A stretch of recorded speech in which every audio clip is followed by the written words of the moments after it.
Okey, Assalamualaikum. So hari ni cikgu akan ajar semula lah macam mana awak nak pindahkan BCP ke dalam ledger. So dalam BCP ni, okey, cikgu guna soalan dalam buku teks awak lah ya, muka surat 160, boleh refer buku teks awak. Okey, macam mana kita nak pindahkan data daripada buku catatan pertama ke dalam ledger. So dalam buku catatan pertama ni kita ada banyak benda. Okey, kita bukannya ada satu saja tau. Kita ada banyak. Kita ada jurnal am, kita ada jurnal khas. Jurnal khas kita tu kita ada jurnal jualan, kita ada jurnal belian, jurnal pulangan jualan, jurnal pulangan belian. And then kita pun ada juga buku tunai dan juga buku tunai runcit. So, bila kita nak pindahkan maklumat ini ke dalam ledger, okey, dia ada peraturan dia. Peraturan tu macam mana? Maksud dia kat sini, kalau kita pindah daripada jurnal am masuk ke dalam ledger, nak buat macam mana? Adakah kata kita akan ikut juga? Contohnya dekat sini, okey, contoh bank ini debit. Okey, adakah bila kita masuk dekat dalam ledger ni dia akan duduk debit juga?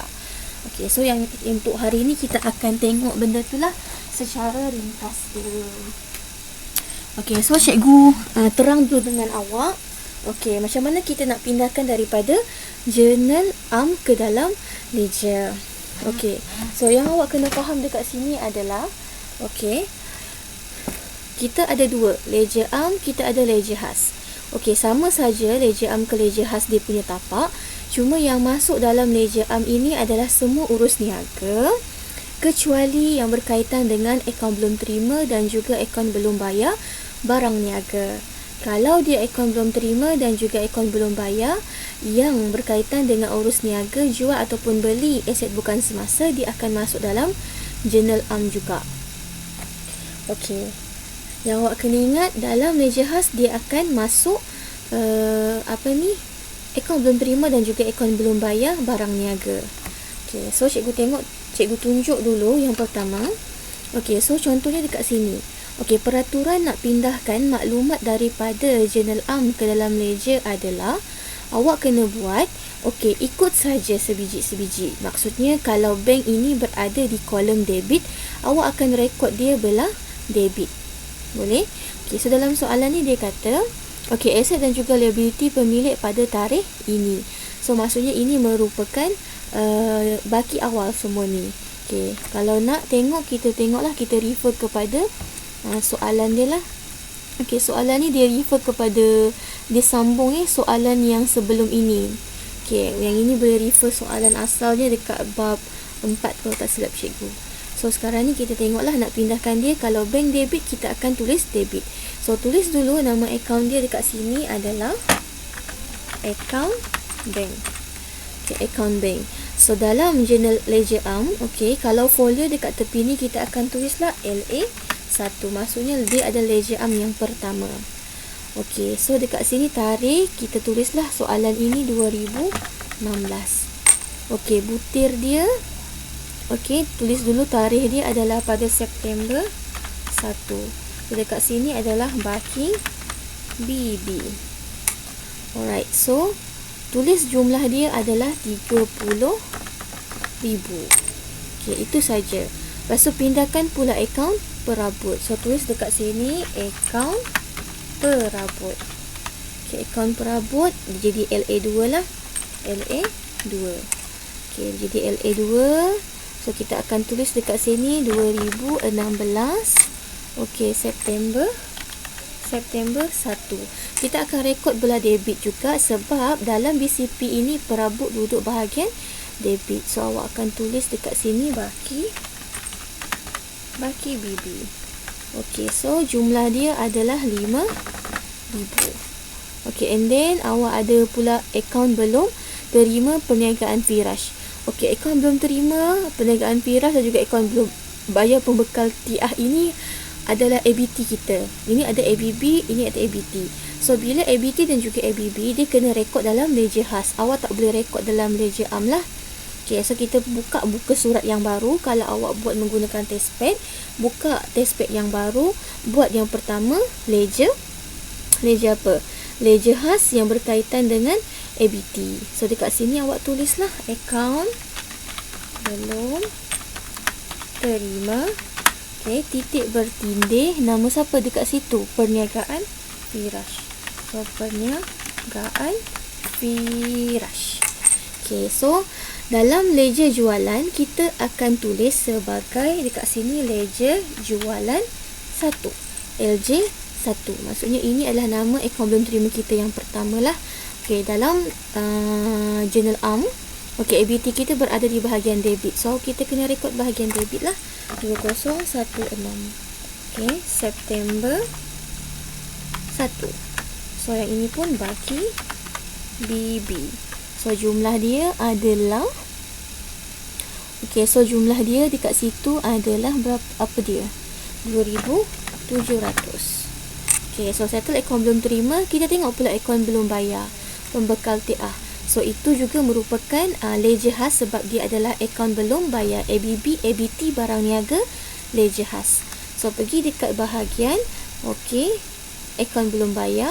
So tulis pula nama dia dekat situ, akaun belum bayar. Okay, akaun belum bayar, titik bertindih. Okay, pembekal TA. Right, pembekal TA. So yang ini dia duduk bahagian kredit. So kita kena rekod bahagian kredit lah, kredit ledger. So 2016. So dekat sini September 1. Sini pun baki BB. Okey, jumlah dia adalah 3,450. So pindahkan dulu macam tu. Alright, and then kita ada lagi satu akaun modal. So akaun modal ini merupakan akaun untuk ledger ARM. So ledger ARM kita masuk rekod dalam ledger ARM lah. Okay, so dekat sini tulis dia akaun modal. So dekat sini LA 3 lah, yang ketiga. Okay, so tarikh dia adalah pada 2016. Okay, September 1 juga. So baki BB. So jumlah dia adalah berapa? So jumlah dia dekat situ adalah 34,250.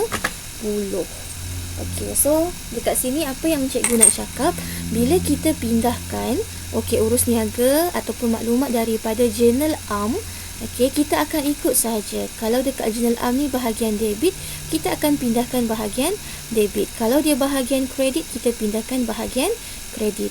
Okay, so untuk September 1 ini merupakan baki BB. Sebab tu kita tulis butirannya sebagai baki BB. Sekarang ni kita tengok pula, kalau yang 10 hari bulan, apa butirannya kita nak tulis. Okay, so kita pergi dekat bawah. Yang ini pun merupakan ledger ARM. So awak akan tulislah akaun ambilan. Okay, akaun ambilan. Okay, dekat sini adalah LA4. Okay, ledger ambilan kita berada di bahagian debit. Maksudnya kita kena rekod bahagian debit lah. 2016. Dekat sini September 1. Okay, butir kita dekat sini kita akan tulis nama yang satu lagi. Bila kita buat ledger, okay, kalau atasnya nama akaun ambilan, butirannya tak boleh ada nama yang sama. Okay, so kita akan ambil nama yang satu lagi, iaitu belian lah dekat sini. So awak akan tulis dekat sini belian. Okay, so nilai dia adalah 300. Okey, bila awak buka seterusnya akaun belian bawah ni, so tulis akaun belian. Okay, so ini adalah LA5. Okay, untuk belian dia duduk bahagian kredit. So awak akan rekod bahagian kredit lah. 2016 September 1. So dekat situ September 1 kita ambil nama nama ambilan lah. Okay, bila kita buka akaun ambilan ni, yang ini ni, bila kita buka akaun ambilan ni, kita akan tulis nama belian. Bila kita buka akaun belian, kita akan tulis butir dia bila kita buka ledger belian, kita akan tulis butir dia ambilan. Dia terbalik je lah. Tapi kedudukan kita nak rekod dia, kita ikutlah daripada journal ARM. Okey, seterusnya, okey, kita akan buka pula, ada lagi dua. Okey, dekat sini akaun apa tu? Akaun alatan pejabat. So akaun alatan pejabat adalah LA 6. So untuk alatan pejabat dia duduk bahagian debit. So awak akan rekodlah bahagian debit 2016 September 1. Okey, tulis dekat situ kedai komputer. Okey, kedai komputer Mimi. So ini adalah akaun belum bayar lah. Ya, sebab kita beli. So akaun belum bayar kedai Mimi. Kedai komputer Mimi. Okey, so dekat sini jumlah dia adalah 2,500. Yang ini pun sama jugalah macam yang 10 hari bulan. Bila kita buka ledger akaun pejabat, alatan pejabat, kita akan tulis butir dia kedai komputer Mimi. Bila kita buka dekat sini bawah pula, okey, akaun kedai. Okey, akaun ini akaun belum bayar titik bertindik kedai komputer Mimi. Okey, kita akan tulis butirannya adalah alatan pejabat. Dia terbalik macam tu je. So dekat sini 2016 September 1. Okey, butiran dia adalah alatan pejabat. Okey, jumlahnya dekat sini adalah 2,500. Okey, ini yang dimaksudkan dengan catatan bergu. Maksudnya setiap satu urus niaga ni dia ada dua akaun. Satu akaun ni kita debitkan, satu akaun kita kreditkan. Ini just ulang kaji lah. Okey, so sekarang ni kenapa akaun belum bayar kedai komputer Mimi ini berada dalam ledger am? Kenapa dia tak masuk ledger khas? Yang awak kena faham, ledger khas adalah ABT dan juga ABB barang niaga. Sekarang ini dia beli komputer. Komputer itu bukan barang niaga. Komputer itu adalah aset bukan semasa. Sebab itu dia masuk ledger am. Okay, so untuk ledger am ni kita dah settle pindahkan. So ada beberapa soalan nanti boleh cakap dengan cikgu lah, nanti cikgu balas.